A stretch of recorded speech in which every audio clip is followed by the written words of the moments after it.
Fala, mundinhos! Na história de hoje, nós vamos viajar por um dos países mais complexos, resilientes e fascinantes do mundo. Um lugar onde civilizações antigas deixaram marcas profundas, onde culturas e religiões convivem lado a lado e onde a história nunca foi simples. Hoje, a nossa jornada começa em Beirute, uma cidade que foi destruída muitas vezes, mas que nunca deixou de existir. Essa é a história do Líbano. Beirute não é apenas a capital do Líbano. Beirute é uma sobrevivente. Poucas cidades no mundo foram destruídas tantas vezes e ainda assim se recusaram a desaparecer. Guerras, invasões, conflitos religiosos, crises políticas, colapsos econômicos e explosões marcaram suas ruas. Mesmo assim, Beirute continua ali, viva, pulsando, observando o mundo. Localizada às margens do mar Mediterrâneo, Beirute sempre foi uma ponte entre mundos, entre o Oriente e o Ocidente, entre impérios antigos e potências modernas, entre religiões, culturas e civilizações que raramente coexistem em paz. Para entender o Líbano é preciso começar por Beirute, porque tudo o que esse país é, sua beleza, sua dor, sua complexidade, passa por essa cidade. Há mais de 5.000 anos, Beirute já existia como assentamento humano. Em uma época em que a maioria das cidades do mundo ainda nem havia sido sonhada, Beirute já era um ponto estratégico no Mediterrâneo. Ela aparece em registros egípcios antigos, em cartas diplomáticas trocadas entre reis e em mapas de impérios que hoje só existem nos livros de história. Assírios, persas e babilônios passaram por aqui. Cada um deixou marcas, nenhum ficou para sempre. Mas foi durante o domínio romano que Beirute ganhou um status especial. A cidade, então conhecida como Berytus, tornou-se um centro intelectual de destaque no Império Romano. Sua escola de direito era tão respeitada que juristas formados em Beirute ajudaram a moldar as bases do direito romano, um sistema que influenciaria leis em grande parte do mundo até hoje. Beirute era chamada de a mãe das leis. Desde o início não era uma cidade periférica, era central. Muito antes de o nome Líbano existir, essa região já exercia influência global. Aqui viveram os fenícios, um dos povos mais extraordinários da história humana. Os fenícios não construíram um império baseado na conquista militar. Eles dominaram algo muito mais poderoso: o mar.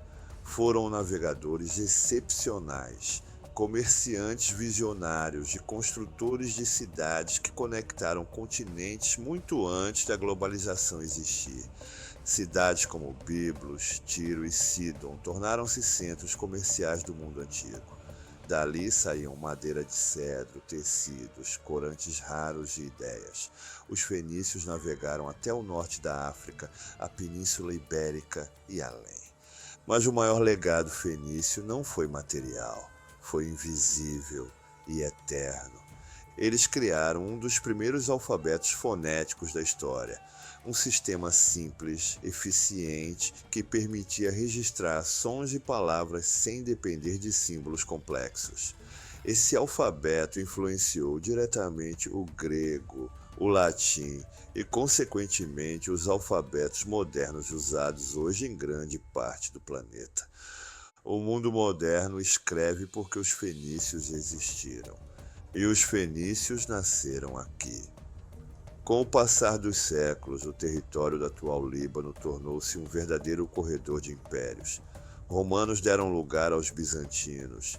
Bizantinos abriram espaço para a expansão árabe. Com eles, o islamismo chegou à região. Mas algo diferente aconteceu aqui. Em vez de uma religião substituir completamente a outra, elas passaram a coexistir. O cristianismo permaneceu forte, especialmente entre os maronitas. O islamismo se expandiu entre sunitas e xiitas. Comunidades drusas estabeleceram sua própria identidade religiosa. Assim nasceu um dos mosaicos religiosos mais complexos do mundo.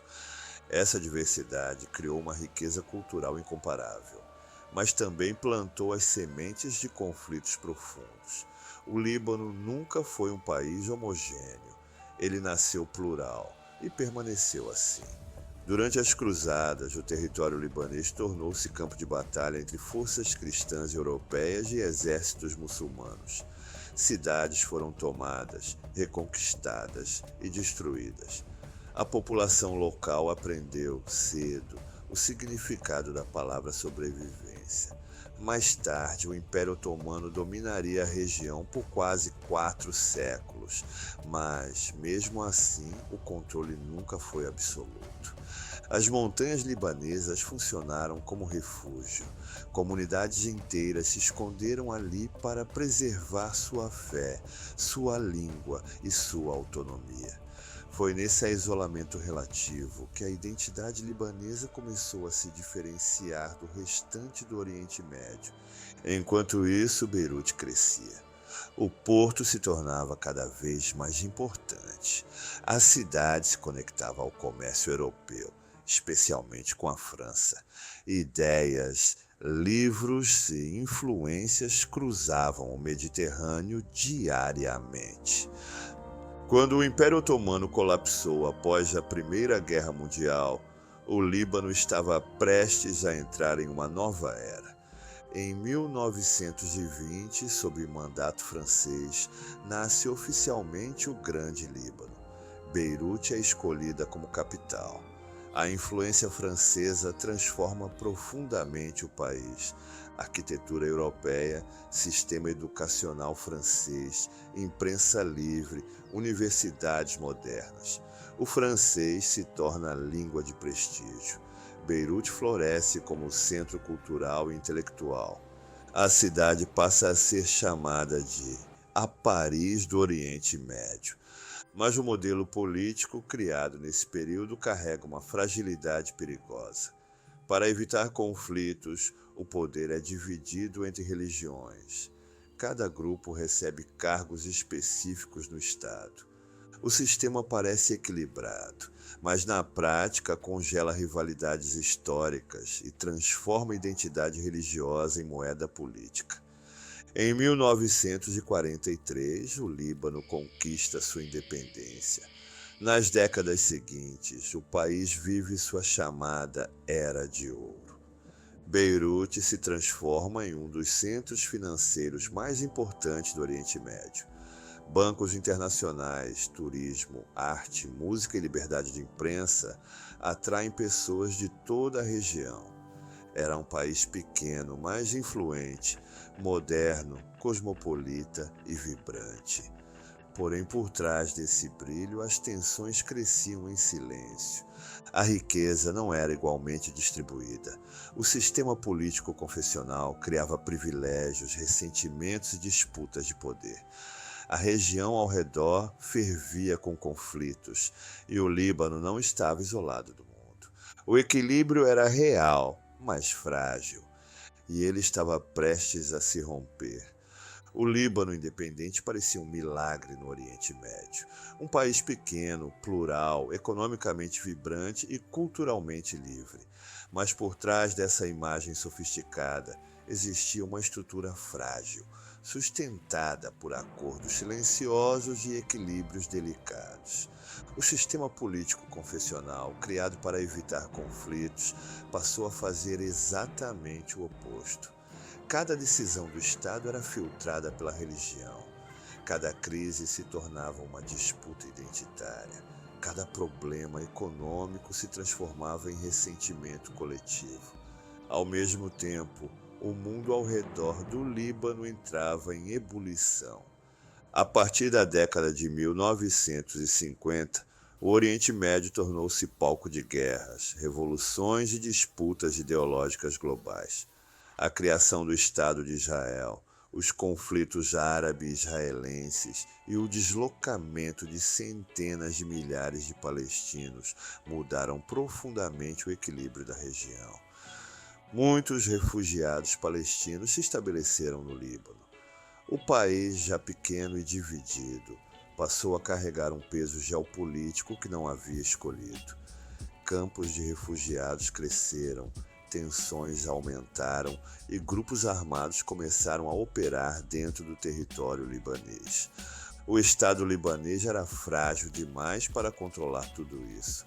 Durante os anos 1960 e início dos anos 1970, Beirute ainda tentava manter sua imagem de cidade cosmopolita. Cafés continuavam cheios, universidades funcionavam, artistas produziam, mas o clima havia mudado. O país estava armado, milícias se organizavam silenciosamente. Cada comunidade criava seus próprios mecanismos de defesa. A confiança entre os grupos desaparecia lentamente. Em 1975, bastou um estopim. A Guerra Civil Libanesa começou oficialmente naquele ano, mas suas raízes vinham de décadas antes. O conflito não foi simples, não foi uma guerra de dois lados, foi uma fragmentação total do país. Cristãos contra muçulmanos, muçulmanos contra muçulmanos, milícias contra milícias, intervenções estrangeiras, traições internas, mudanças constantes de alianças. O Líbano se transformou em um labirinto de violência. Beirute foi dividida em duas, oeste e leste, muçulmanos de um lado, cristãos do outro. Uma linha invisível, conhecida como linha verde, que separava a cidade. Cruzá-la significava arriscar a própria vida. Prédios viraram fortalezas, ruas se tornaram trincheiras. A cidade, que antes conectava mundos, agora separava pessoas. A vida cotidiana desapareceu. Escolas fecharam, hospitais foram bombardeados, famílias se separaram. Uma geração inteira cresceu ouvindo tiros, explosões e sirenes. Potências estrangeiras não ficaram de fora. Síria, Israel, Irã, Estados Unidos e outros atores regionais e globais intervieram direta ou indiretamente. O Líbano deixou de ser apenas um país em guerra e se tornou um tabuleiro geopolítico. Cada grupo armado tinha aliados externos. Cada bairro representava interesses que iam muito além das fronteiras libanesas. O Estado praticamente deixou de existir. Em 1982, um dos momentos mais traumáticos da guerra aconteceu. Israel invadiu o Líbano, cercando Beirute. A cidade foi bombardeada por semanas. O mundo assistiu imagens de destruição, fumaça e desespero. Campos de refugiados foram palco de massacres. A dor se acumulava. O trauma se aprofundava. Mesmo assim, a guerra continuou. Foram 15 anos de conflito, 15 anos de destruição física e emocional. Quando a guerra finalmente terminou, em 1990, o Líbano estava irreconhecível. Mais de 100 mil mortos, centenas de milhares de feridos, milhões de vidas marcadas para sempre. Beirute estava em ruínas. Mas, como tantas vezes antes, a cidade não desapareceu. Nos anos seguintes, o Líbano iniciou um processo intenso de reconstrução. Prédios foram erguidos onde antes havia escombros. Estradas foram refeitas. A economia começou a respirar novamente. Beirute renasceu, mais uma vez. A cidade se modernizou rapidamente. Arranha-céus surgiram. Restaurantes, hotéis e bancos voltaram a operar. Para muitos parecia que o país finalmente havia superado o pior. Mas a guerra havia terminado sem resolver suas causas profundas. Os mesmos líderes de milícias que comandaram a violência passaram a ocupar cargos políticos. O sistema confessional permaneceu intacto. A corrupção se espalhou pelas instituições. O Estado continuava frágil, dependente e endividado. A reconstrução trouxe crescimento, mas também desigualdade. Enquanto alguns enriqueceram rapidamente, grande parte da população continuou vivendo sob insegurança econômica. O país estava de pé, mas sobre uma base instável. A partir dos anos 2000, o Líbano enfrentou novos choques, conflitos com Israel, tensões regionais, assassinatos políticos e interferências externas mantiveram o país em constante estado de alerta. Mesmo assim, a sociedade libanesa continuava seguindo em frente. A cultura florescia. A música, a arte e a vida noturna de Beirute voltavam a atrair o mundo. Mas o relógio estava correndo. A crise não havia sido evitada, apenas adiada. Quando a guerra civil terminou, muitos acreditaram que o pior havia ficado para trás. O Líbano estava de pé novamente. Beirute brilhava, o turismo voltava, a música ecoava pelas ruas. A vida parecia retomar seu curso. Mas o país não havia sido reconstruído por dentro. As feridas da guerra não foram curadas, foram apenas cobertas. O sistema político confessional continuava intacto, transformando cargos públicos em moedas de troca entre grupos religiosos. A corrupção deixou de ser exceção e se tornou regra. O Estado funcionava mais como um acordo frágil entre elites do que como uma instituição a serviço da população. O Líbano sobrevivia, mas não se fortalecia. Durante anos, o país manteve uma aparência de normalidade sustentada por empréstimos, remessas de dinheiro do exterior e um setor bancário inflado. Beirute parecia moderna, mas sua base era artificial. A dívida pública crescia silenciosamente. O Estado gastava mais do que arrecadava. O sistema bancário prometia retornos irreais. A moeda permanecia estável apenas porque todos fingiam acreditar que ela era.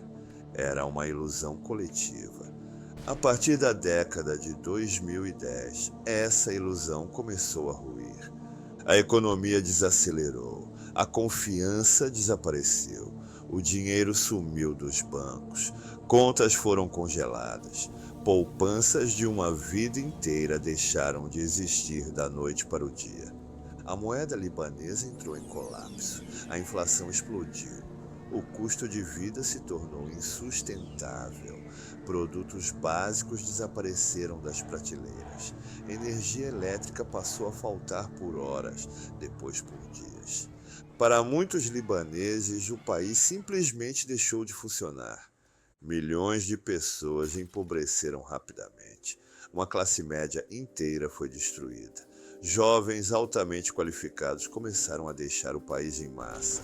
Médicos, engenheiros, professores, artistas, todos partindo. Era um novo êxodo. Mas, diferente do passado, desta vez não era provocado por bombas ou tiros. Era causado por algo mais silencioso e devastador. O colapso total da esperança. Em 4 de agosto de 2020, o Líbano viveria um de seus dias mais traumáticos. Uma enorme explosão no porto de Beirute rasgou a cidade ao meio. O som foi ouvido a quilômetros de distância. Uma onda de choque destruiu bairros inteiros em segundos. Prédios desabaram, janelas foram pulverizadas, hospitais ficaram sobrecarregados. Mais de 200 pessoas morreram, milhares ficaram feridas. Centenas de milhares perderam suas casas. Beirute, mais uma vez, estava em ruínas. O mundo assistiu, chocado. Mas para os libaneses, aquela explosão não foi apenas um acidente, foi um símbolo, o retrato físico de um Estado negligente, corrupto e incapaz de proteger sua própria população. Toneladas de material altamente explosivo haviam sido armazenadas por anos no coração da capital, ignoradas por autoridades, esquecidas por governos sucessivos. A explosão não foi apenas química, foi política, moral, histórica. Após o desastre, promessas de mudança surgiram. Protestos tomaram as ruas. pessoas de todas as religiões, idades e classes sociais se uniram em revolta. Pela primeira vez em décadas, muitos libaneses não gritavam como cristãos, muçulmanos ou drusos. Gritavam como cidadãos. Mas mudar o Líbano nunca foi simples. As estruturas de poder resistiram. Reformas foram adiadas. A crise se aprofundou. A ajuda internacional chegou lentamente, condicionada a mudanças que nunca se concretizavam. O país permaneceu paralisado. Ainda assim, algo continuava vivo. Mesmo em meio ao colapso, o povo libanês seguia criando, ajudando, reconstruindo. Redes de solidariedade surgiram. Voluntários limparam ruas, distribuíram alimentos, cuidaram dos feridos quando o Estado falhou. Beirute mais uma vez se levantava sozinha. O Líbano sempre foi um país de paradoxos, extremamente frágil e incrivelmente resistente, profundamente dividido e, ao mesmo tempo, culturalmente unido. Sua história nunca foi linear, nunca foi simples, sempre foi feita de camadas, impérios sobre impérios, religiões sobre religiões, ruínas sobre ruínas. E talvez seja exatamente isso que define o Líbano. O futuro do país permanece incerto. Entre reformas que não acontecem, crises que se acumulam e uma juventude que parte, o Líbano caminha sobre uma linha tênue entre o colapso definitivo e um possível renascimento. Mas se a história ensinou algo, é isto. O Líbano já foi destruído muitas vezes e nunca desapareceu. Beirute continua ali à beira do Mediterrâneo, observando o mundo, carregando cicatrizes visíveis e invisíveis, uma cidade cansada, mas não vencida. Enquanto Beirute existir, o Líbano continuará existindo. E sua história, feita de dor, beleza e resistência, ainda não chegou ao fim.